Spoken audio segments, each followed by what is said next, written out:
যখন এই চীনামাটির ইনসুলেটর গ্রুপগুলো ছিদ্র হয়ে যায় বা ফেটে যায়, তখন আমরা আমাদের যে সাবস্টেশন যেখান থেকে আমরা চালু করি বা বন্ধ করি, আমরা চাইলেই কিন্তু চালু করতে পারি না, অটোমেটিক বন্ধ হয়ে যায়।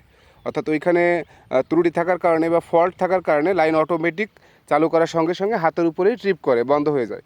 তো এই যে বন্ধ হয়ে যাওয়ার কারণ হচ্ছে এই যে ইনসুলেটর ক্র্যাক করে এখানে ফল্ট হয়ে আছে, এই ফল্ট রিমুভ করতে হবে। রিমুভ করার জন্য আমাদের এই বিলের ভিতরে সম্পূর্ণ লাইন চেক করতে হবে, কারণ এখানে হালকা একটা শব্দ হয়, আগুনও জ্বলে। যেহেতু ফাঁকা জায়গা, জানানোর মতো কোনো লোক নাই, সেই জন্য আমাদের কি করতে হচ্ছে, এই যে প্রত্যেকটা খুঁটি গোড়ায় গোড়ায় যেয়ে আমাদের ওই যে উপরে তাকায় দেখতে হচ্ছে যে কোথায় ইনসুলেটর ক্র্যাক করছে। এইখান থেকে আগা মাথা এই যে বিলের ভিতর দিয়ে যে লাইনটা গেছে, আগা মাথা প্রত্যেকটা খুঁটির গোড়ায় যেতে হবে, প্রত্যেকটা খুঁটির গোড়ায় যেয়ে দেখতে হবে যে লাইনের কি অবস্থা, কোথায় ইনসুলেটর ক্র্যাক করে আছে।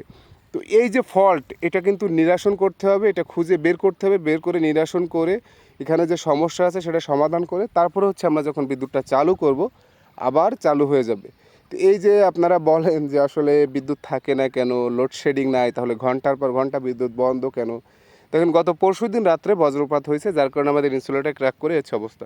তো এই যে যান্ত্রিক ত্রুটি, এটার জন্য কি আমরা দায়ী?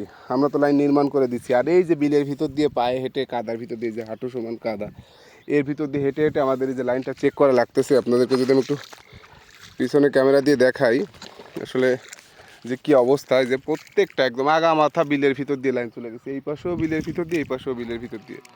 তা আমরা লাইন চেক করতেছি, আল্লাহ ভরসা। সবাই দোয়া করবেন যেন আমরা দ্রুত সময়ের ভিতরে ফল্ট খুঁজে পাই, এবং আপনাদের বাড়ির আশেপাশে বাঙ্গিনায় এরকম বিদ্যুৎ লাইনের খুঁটিতে যদি কোথাও কোনো শব্দ হয় বা আগুনের ঝলকানি দেখেন, আপনারা অবশ্যই আপনাদের নিকটবর্তী বিদ্যুৎ অফিসের নাম্বারে ফোন করে জানাবেন। হয়তোবা যখন বিদ্যুৎ বন্ধ থাকে হাজারো মানুষের কল আসে, যার কারণে নাম্বারটা ব্যস্ত থাকে। আপনারা বারবার ট্রাই করবেন, অবশ্যই বিদ্যুৎ অফিসের দায়িত্বরত ব্যক্তি আপনার ফোন রিসিভ করবে।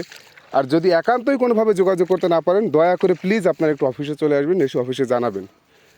কারণ এই যে ঘন্টার পর ঘন্টা বিদ্যুৎ বন্ধ হয়ে থাকে, এই যে আগা মাথা বিলের ভিতর দিয়ে পায়ে হেঁটে এই লাইনগুলো চেক করা কিন্তু যথেষ্ট কষ্টসাধ্য বিষয়। এবং এই যে শুকনা জায়গাও না, যে শুকনা জায়গা আপনি হেঁটে হেঁটে যাবেন, এই যে খাল বিল, হ্যাঁ, বিভিন্ন জায়গায় কোথাও কাদা বেশি কোথাও কম, এর ভিতর দিয়ে হেঁটে যাওয়া কয়েক কিলো বা কয়েক মাইল, এটা কিন্তু খুব সহজলভ্য বিষয় না। তো যাই হোক, ভিডিওটি অবশ্যই সবাই শেয়ার করে দিবেন, যাতে বিষয়টা মানুষ জানতে পারে, এবং মানুষের ভিতরে যে একটা উস্কানিমূলক বা মানুষের ভিতরে যে একটা ক্ষোভ বিদ্যুৎ অফিস সম্পর্কে, এই ক্ষোভটা যাতে তারা দূর করতে পারে। ধন্যবাদ সবাইকে। অবশ্যই ভিডিওটা সবাইকে শেয়ার করে দেবেন, যাতে ভিডিওটা সবাই দেখতে পারে, বিষয়গুলো জানতে পারে, এবং আমাদের যখন লাইনে কোনো সমস্যা হয় আমাদেরকে ফোন করে তারা অবহিত করতে পারে। ধন্যবাদ সবাইকে। আসসালামু আলাইকুম।